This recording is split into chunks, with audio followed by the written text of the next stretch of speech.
Well, once again Monday, and once again Pat McArt from from Donegal, but very close to Derry as well. You're right on the border there. Yeah, 5 miles from Derry city centre. We're sort of hybrid, Jude. Yeah, there was a lot of talk before COVID about the border communities against Brexit. Are those Yeah. very active still in your area? No, they've dropped off. In fact, I think I was telling you one time a boy walked past me with a mask on. He says, "What? Don't you miss Brexit?" I mean, those Brexit worries are Brexit still is there. Say again. I'm saying, are those worries still there? Because they were very acute. Absolutely, Jude. Absolutely. But you know the one thing that's really starting to happen here, and my dear Mrs. Rosie just pointed out to me, there's a massive thing on about Dublin, people trying to get out of the big cities now to sort of move to rural Ireland because of this whole change. Mhm. That possibly the biggest thing that will emerge out of COVID is the fact that people will be, their whole working lives will be changed, and there'll be more working from home and all the different things that's going to bring for society. But I think that physical movement of families out to the country or to the west Yeah, is a kind of an exciting thing, I think, because absolutely. it's a Sure. Look at rebalancing. what's wrong with Ireland, and very clearly wrong, is 1/3 of the population of the Republic of Ireland lives in and around Dublin. Mm, 1/3. So mm. the rest, what 80% of the landmass is for the other 2/3. Yeah. It's ridiculous. Well, it'd be good. I wonder what effect that'll have on prices of houses in Dublin. Supposing you had a really serious number of people moving from Dublin to Donegal or to Galway or wherever, Yeah, and who were able to work from there. I yeah. wonder would that affect, would the price of houses in Dublin begin to go down then? Absolutely, Jude. The laws of supply and demand are going to cut in right away. What's happening in Dublin was it was the price of houses there was red hot. People were paying 2,000 a month Oh, in rent. yeah, Jeepers, what sort of wages would you need to be on to raise yeah. a family if you're paying 2,000 a month? Uh, So there's going to be some sort of regional balancing act now. It was totally unbalanced or imbalanced up until now.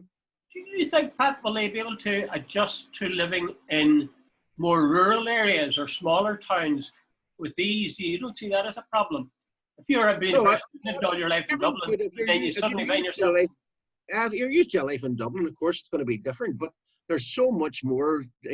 And by the way, Donegal, this sort of portrayal at the back of beyond. That's a ridiculous thing. You've got everything that you can want here. Like my daughter-in-law is from London, and she loves Letterkenny and places like that. So this is everything you can want, and yet 3 miles outside Letterkenny, there's forestries, and you can go not too far away. There's the sea, and there's numerous empty beaches you can walk along on a winter's day if you want to just get a good coat and away you go, and you've it all to yourself. So there's a quality of life issue here that you don't get in a smoky, dirty, grimy city.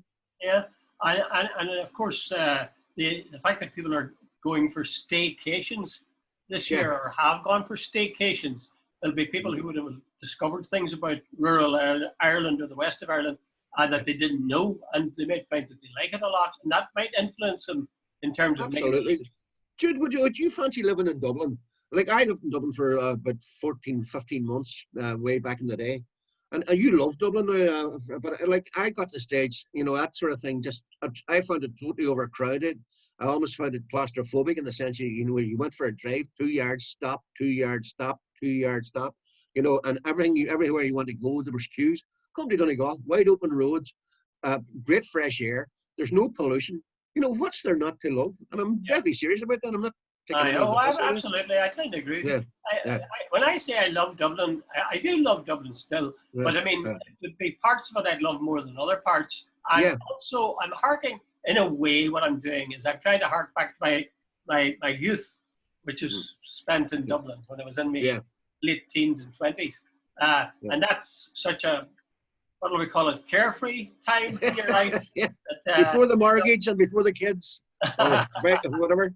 Yeah. We're all the responsibility. Okay, let's talk about more serious. Well, that's a serious topic too. Yeah, But we have two serious topics to line up here. The first one is this one about people protesting about having to wear masks and having to Yeah. social distancing. Now, the episode I have to report on is abroad, and you've got one for closer to home. In Yeah. Berlin over the weekend, there was hundreds of people arrested Yeah. because something like 38,000 people demonstrated in Berlin, twice the numbers they were expecting, and they tried even to storm the Reichstag, the parliamentary building. And they were protesting about wearing masks and about social distancing.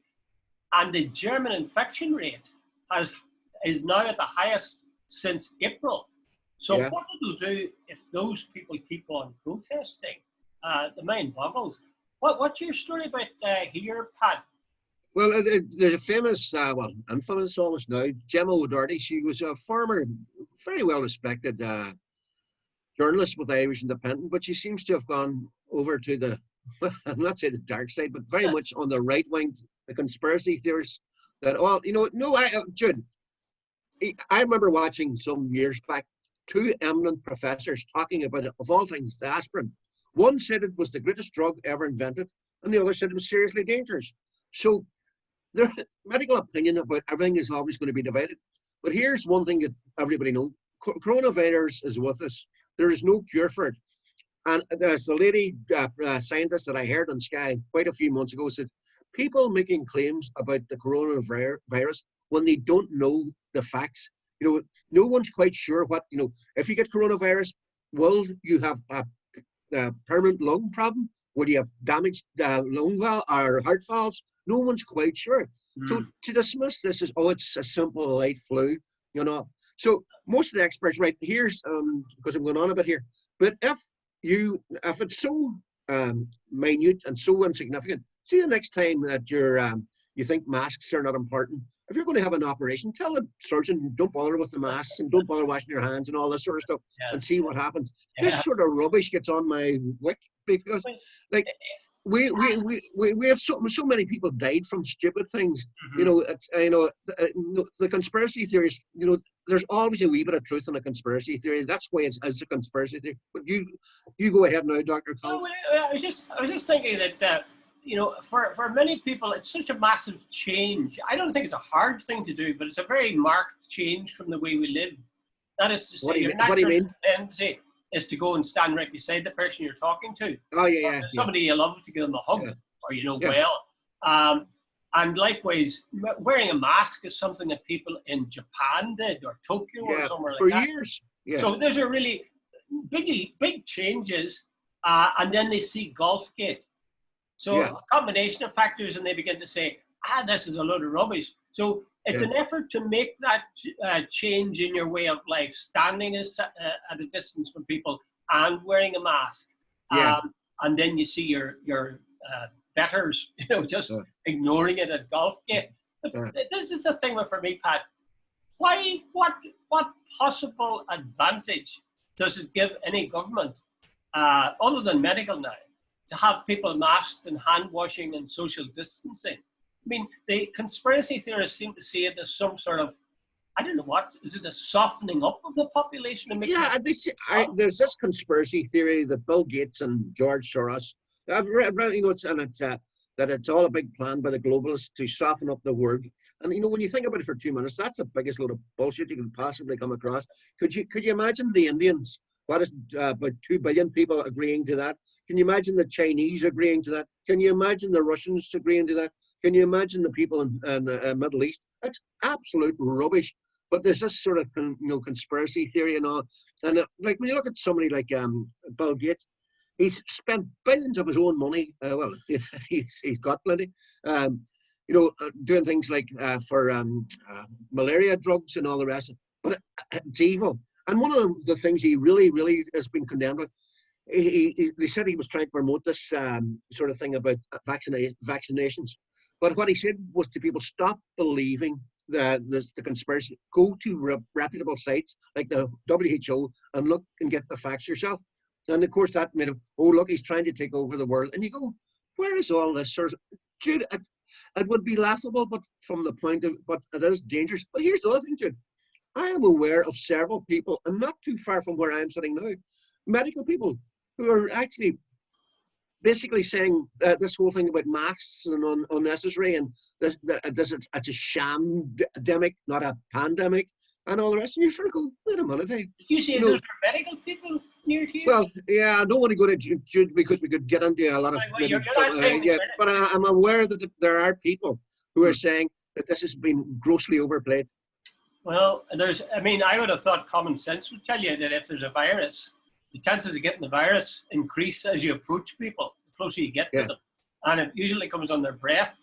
yeah, So that might have something to do. And as you say, surgeons, always wash their hands, always wear yeah. masks. They're really Masks, yeah. masked up. So it doesn't. The thing is But that, I'll just leave you there because I know you're looking at the clock there, so you're probably trying to move on. But well, here, the clock look, actually is something else. I don't know. no, but here's the point. During Bergamo, there were 800 people dying a day there. They had to bring in the army. I keep repeating this. Where was They this? don't have to bring in Italy, in Bergamo. There was 800 people a day dying for a while. And then they, okay, they seem to have got a way of treating COVID now because there's less and less deaths. So that's a good thing. But they had to bring in, they had to bury people off Manhattan, on an island off Manhattan. This doesn't happen during the flu. They seem to have got a wee bit of handle on it now, which we should all be very grateful for. And maybe there's a vaccine coming down the track. But for people to sort of, let's all go out and sneeze all over each other and cough all over and spit all over each other and all the rest of it, and there's no price to pay. This is a virus that no one knows. There's no cure for. I agree, but I'm struck by, I mean, the Germans, by and large, are a pretty logical people, and not prone to sort of, going off on a tangent. Yeah.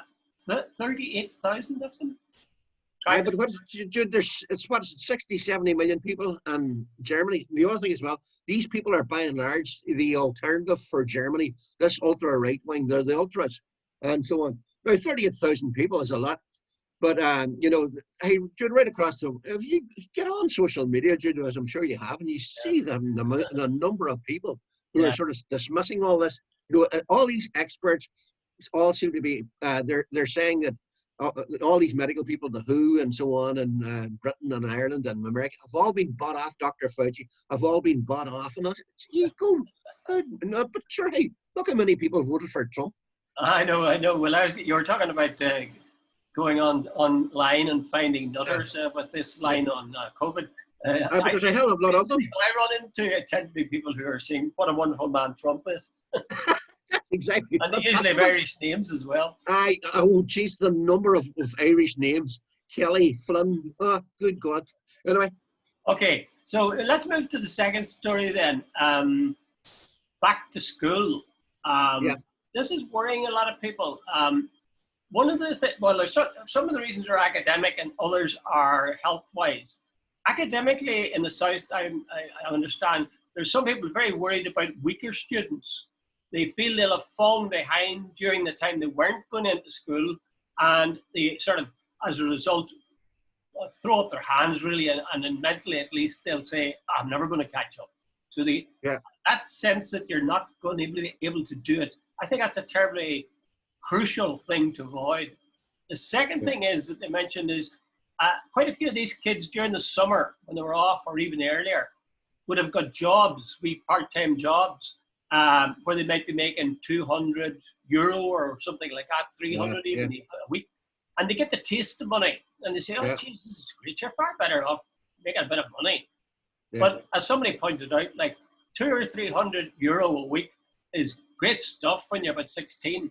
Maybe not quite so great when you're 36. Exactly. So financially, there's the danger of kids being seduced by that. But I think the more crucial question really is, will the return of kids to school lead to spikes in infection? I would think that's nearly inevitable, Jude. And the fact that I was watching a bit in Sky News there, I think they're basically saying it is inevitable. But Jude, there's about 4 or 5 things you've just raised there. See this thing. My eldest is a school teacher, and I think they've been trying to work out all sorts of plans and all that. And they're trying. I think I can't stand over this, but I think there's somewhere along the some group will be allowed to go to school for maybe 2 weeks, and then a week off, and then another group. They're all the different permutations. They're exploring all this. Now, here's the thing. If you're from a nice, well-off family, that's grand. You might have a computer, your own room, and whatever else. That's great, and so on. But if you're already a disadvantaged person, maybe you're living in a house where there's 5 or 6 kids, there's no computer room, there's no space, and there's no computer. How do you compensate for that? Like, so the already disadvantaged are going to be more disadvantaged. So are we going back to the old Dickensian sort of thing? You know, that the well-off keep getting better off, and now one of the few good things in the Republic didn't actually happen. In fact, I think the education in the North needs to be seriously looked at. But they introduced, when I was in 1966, the first free education. That meritocratized the whole education system. It wasn't whether your father or mother or whatever were doctors and lawyers, and the whole thing repeated itself. Education was available to everyone. We have one of the most successful education systems in the world now, and one of foreign direct investment didn't come here by accident. It came because there's a young, well-educated, ambitious population here. Now, contrast that with the North, where the only 25% or 26% can pass the 11 plus, and the other ones are streamed out. Oh, you didn't fail the exam. You failed the exam because the system means you failed the exam. Where do the rest of you go? You're the shop managers and your whatever, the street cleaners and all that. It's the whole system is designed to look after the few, not the many. Now, the South system was, I would contend it's been far more successful. Yeah, I tend to agree with that analysis, actually. And one of the things that depresses me is the refusal, in my experience, the refusal of people in the North, and I'm talking about academics as well as ordinary people, the refusal to look south and see if there's anything they can learn about education from looking at how the South does it. I mean, it really is a kind of a superior, almost British mentality that a bunch of paddies could possibly have anything to tell us, you know. But just one point before you, in 1922-23, about 2/3 of the industrial wealth of the island of Ireland was in and around Belfast. Look at it now. I love it right now. Yeah, that's absolutely right.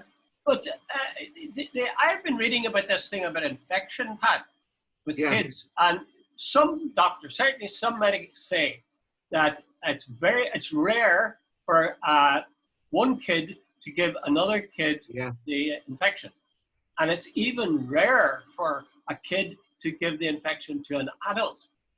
Now that's what some of them say. And they say also there's tiny numbers of children end up in hospital, and even tinier numbers have to get critical care. So WHO has said the role of children in transmission is unclear, but it seems likely that they do not play a significant role. But on the other hand, you get a French epidemiologist, Arnaud Fontaine, who says teenagers are just as contagious as adults. And I think that's where the split comes. I think if you have primary school kids, you really don't have much of a problem. But if you've got secondary school kids, I think you have a problem. There's at least a big question mark over whether or not they're going to transmit. In fact, there's a campaign in the States, or not the States, in England. I think the heading for it is "Don't Kill Granny." So things that like washing your hands and all the rest of it, because you're likely to bring back that virus to your granny. Jude, let me tell you something that's purely subjective, personal. Not yesterday, the Sunday before, we had a family occasion when we went out to the sort of local restaurant, and we were all played by the rules and all the rest, washed our hands and all, and we stayed together as a family group and all the rest of it. But my wee grand nephew, he's at creche. He's about 2.5, 3, and he had a running nose. And he sat in my knee for a wee while and whatever. 2 days later, I had a cold. Right. And my own son, his child goes to the same creche, and my son and his wife have both had a cold all week because their child came back with a cold. Because kids in a creche, they just pass everything around each other because I presume their immunity systems are not full on. So I know the first week back in creche, every child comes back home with a cold after about 2 or 3 days, or a running nose or whatever. Yeah. So that proved to me, we have stuck by the rules pretty much, and we haven't been out, we haven't gone in any place, and we haven't hugged and kissed each other or any of that sort of stuff. We have played by the rules, and I ended up getting the flu nearly the first time I was out because And I can't turn around and say there was a wee fella, but the only person at our table who had a running nose and was Yeah. sneezing was the wee fella. It seems pretty You know, obvious, all right. yeah, But surely the point, Pat, is that while kids can pass the cold or even the flu to adults, yeah, that's a slightly different thing from this particular virus. yeah, Well, again, there's mixed opinions. Like there's a Dr. Simon Clark, who's a big shot in microbiology at the University yeah, of Reading, and he says there is not a mountain of evidence on both sides. The yeah. fact is, we know very little about this, precious little. Yeah, yeah.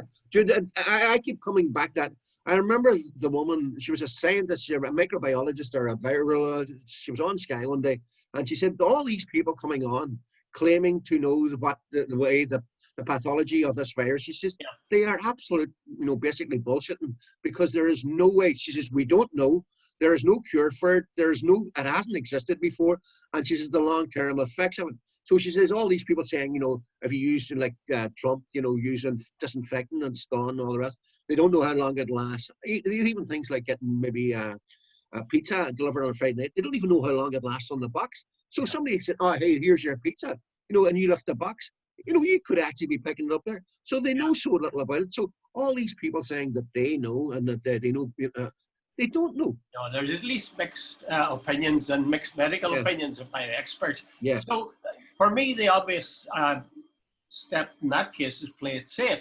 But if you're going to send kids back to yeah, school, there's going to be an element of danger. Do you expect, Pat, here's one for you. Do yeah. you expect a spike in infections after these kids, particularly secondary school kids, go back to school? Jude, I'm betting, and I'm not a betting man, but I'll bet you any money there'll be a massive spike. Absolutely massive. They've done no research. Jude, like any school, you get say, right, an average school, what's it now? 600, 700, 800 pupils, and they have all been away from their desks since around about February. They're now going to go back in this week, probably. And I give you a guarantee before October's out, before we even reach October, there'll be a massive spike in numbers across the island of Ireland. I'll give you an unequivocal guarantee.